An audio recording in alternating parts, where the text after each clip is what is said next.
Hi, this is how you install the straps on the cup holders. So you'll notice it has 3 holes on each side, and you start with your strap.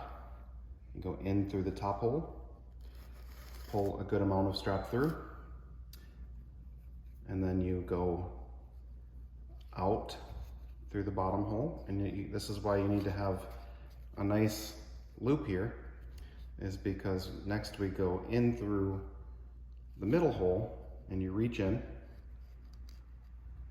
pull it, and then fold it back and go back out again through the top hole. So it's going in through the top hole, out through the bottom, in through the middle, out through the top.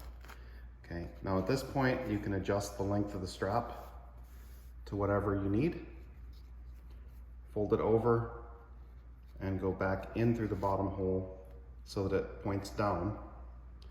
And now when you put your cup in here, the strap is pointing down and it's not going to be in your way.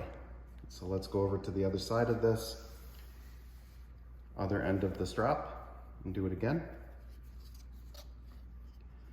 Here's our cup holder with the 3 holes. Go in through the top, pull some of the strap through, out through the bottom, in through the middle, and again pull some of it through, leaving a big loop here so that you can easily grab it. Then send that back out through the top, adjust the length by pulling on either side until it's the length you want, and then finally back through the bottom and down.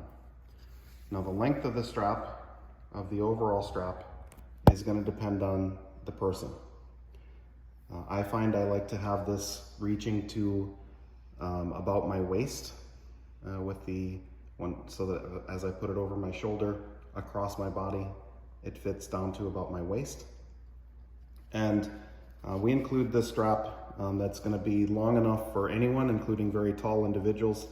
So you might find when you're done that you have, based on how tall you are, especially for younger kids, that your strap might be very long coming out of the bottom. All right, so make it straight here. Now if you have this very long strap coming out of the bottom and it's too, you don't want so much strap hanging. Once you're happy with how it is, you can fold it over this way and just use scissors and cut it at an angle. And that will give you a nice cut end like this. So install the strap on one side, install it on the other side and adjust it to your length. Then fold the strap over and cut off the excess, and you're good to go. Thank you.